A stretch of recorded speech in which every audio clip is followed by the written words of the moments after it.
Welcome to the Authority File, the podcast where you'll hear conversations with academic librarians, technologists, researchers, and authors whose work is laying the foundation for higher education's future. I'm Bill Mickey, your host and the editorial director at Choice. In this 4-part series, which is brought to you with support from the Global Environmental Justice Documentary Film Collection, my guests and I will be discussing the benefits and techniques behind using documentary films as instruction and research tools. Joining me are Becky Overmeyer Velasquez, Associate Professor of Sociology at Whittier College, Jake Carbine, Associate Dean of Faculty Development and Associate Professor of Religious Studies, also at Whittier, and Gary Marcuse, Project Director at Face to Face Media, the producer of the GEJ documentaries.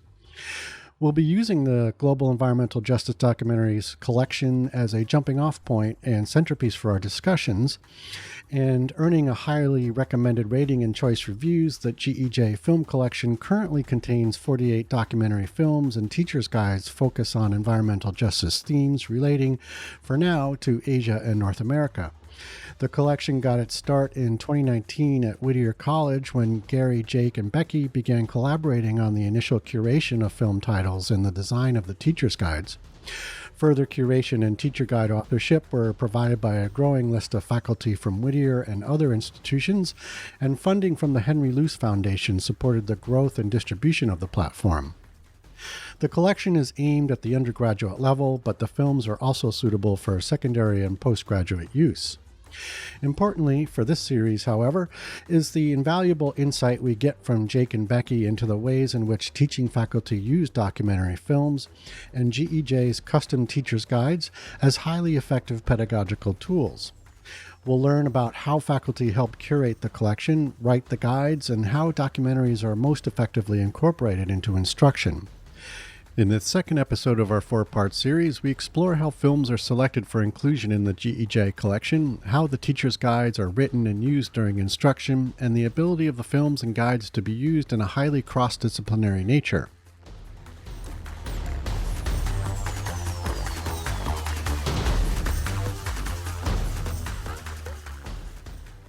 Okay, so in episode 1, Gary had brought up sort of the how curation emerged as a crucial process in this whole collection, and I wanted to dig into that a little bit. So, how do you decide, what stories to film and or select for the collection? What goes into that curatorial process? And we can start with you, I suppose, Gary.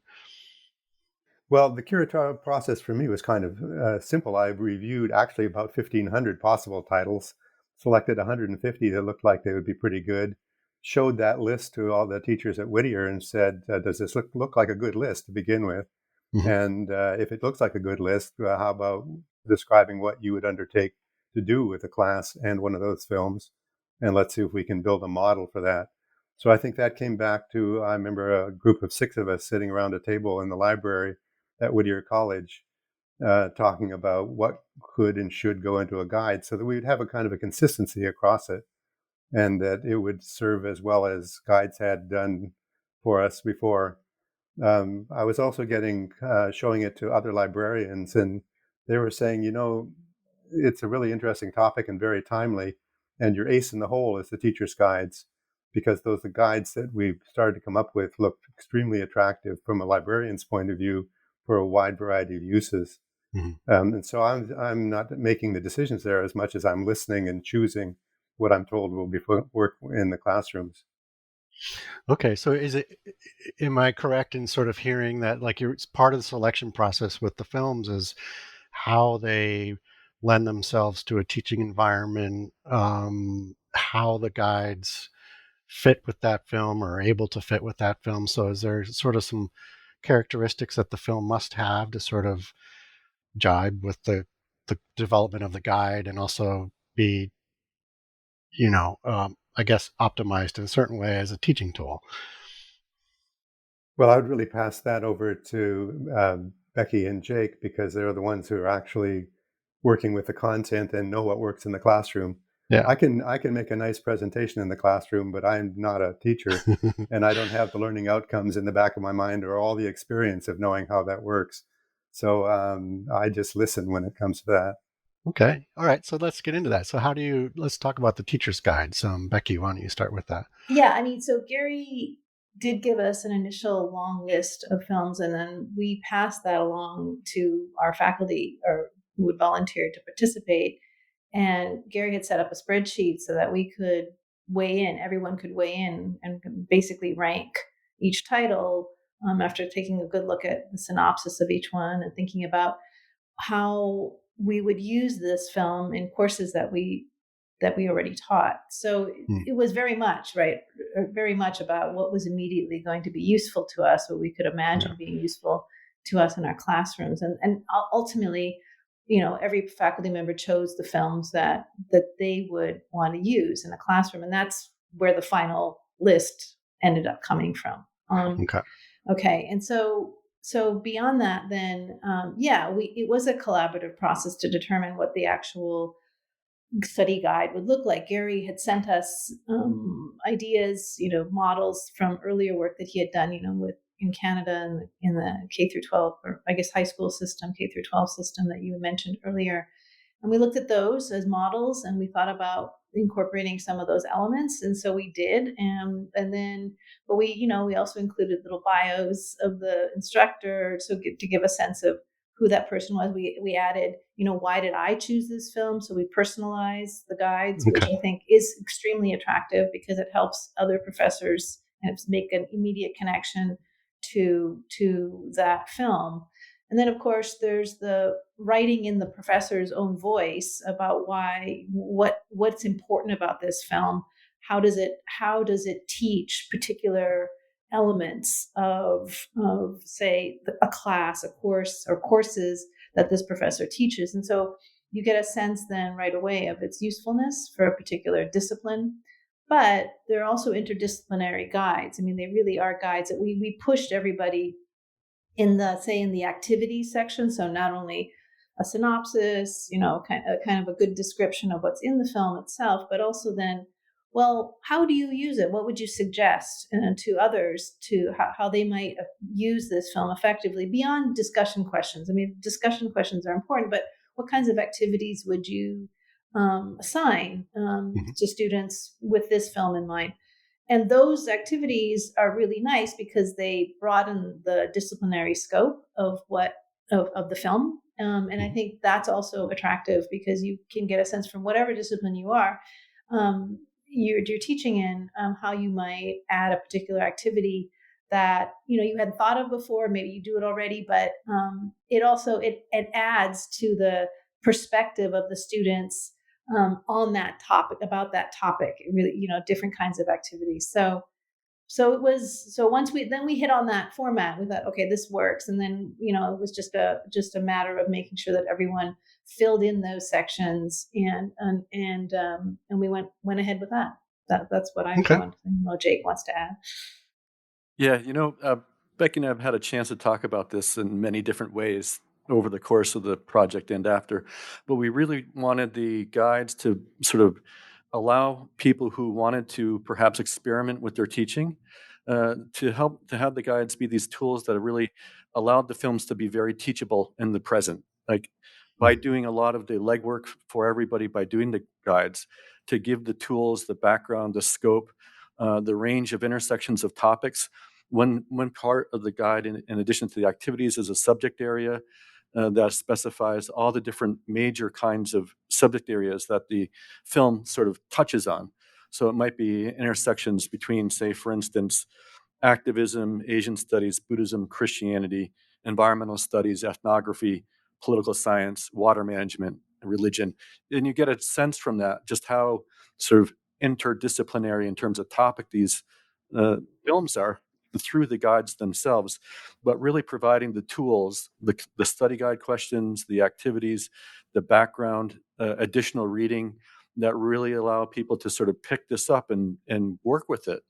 And so that was the main consideration, one of the main considerations of the formation of the guides. Mhm. Excellent. So, can you then just expand on that and relate how these guides actually help with instruction related to the film? Yeah. So The other part, so Jake just mentioned this. So there's at the end of the guide, there is also each guide has a list of supplemental or supplementary material that that can be used in the classroom to deepen students' understanding of the specific topic that the film explores. That case.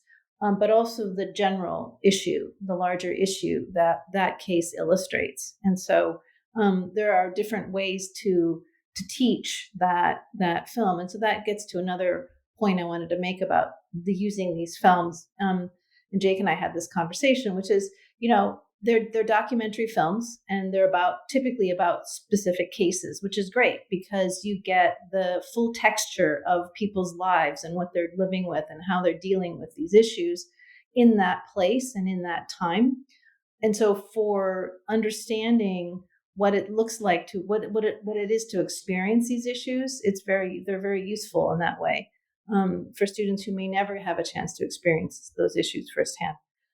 But after time, the issue, the case can become kind of historical, right? After a few years, the documentary film becomes a historical film, and not as contemporary as it was when it was first released.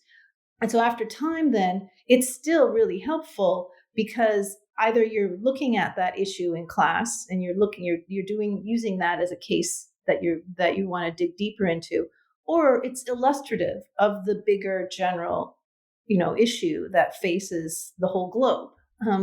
And so they're really useful in that way as well. Even, when they first come out, you can use them to illustrate this larger issue that is experienced by a variety of people around the world. And so, and the supplementary material helps with that teaching of that case. So that's all I'll say about that, but they're really helpful that way. Okay, excellent. So I wanted to go back and talk a little bit about the cross-disciplinary and interdisciplinary characteristics of the guides. It's really cool that you sort of built that in from the beginning. So can you expand on that? Like, how might a teaching faculty in a different discipline kind of feel at home with this guide and instantly recognize, like, this will work for me? And Jake, why don't we start with you on that? Some ways we thought about this in a variety of ways. The first thing is that we asked people to sort of think about writing for people who might not be in their particular disciplines. So we asked people to refrain from using a lot of jargon or disciplinary specific kind of wording that then sort of at the initial engagement was one of, okay, this is coming at me from X, Y, and Z kind of perspectives.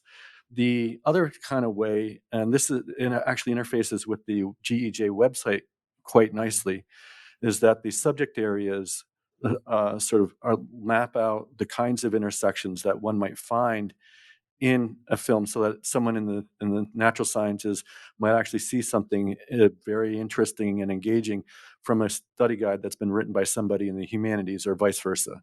So there's that kind of dynamic going in. If you go to the website itself, you go to the subject areas and you get a page that lists the different subject areas, and you click on a subject area, say dams and hydroelectric power. You click on that and up pops a screen with the films that fit that subject area. And so then you can go back and you can sort of go to another thing like ethnicity and displacement or indigenous issues. And you click on those and up pop the films that fit that category. So then you get a sense of, any film might appear in any number of different categories. And so there's at the level of sort of engaging in terms of topics which span across the different disciplines, from the humanities to the social sciences to the natural sciences, that's really built into this process. And it kind of emerged from the fact that we had we had a full quarter of the Whittier College faculty participating in the Loose Initiative on Asian Studies and Environment grant. And the faculty who participated in that are reflective of that kind of diversity. And the guides themselves are reflective of that.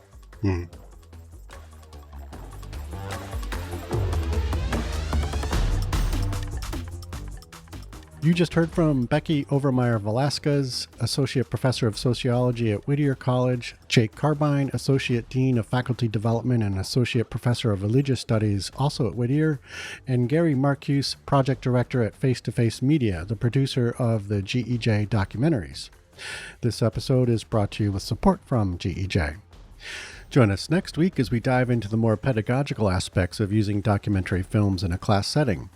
I ask our guests what they think of documentary films as instructional sources, how they've incorporated them into their own instruction, and how they enable students to connect with environmental issues on both a global and personal level. As always, underwriting opportunities for the Authority File podcast are directed by Choice's advertising manager, Pam Marino, and all of our episodes are produced and edited by Choice's digital media producer, Sabrina Kofer, with support from digital media assistant, Ashley Roy. That's all for this week. Thanks for joining us.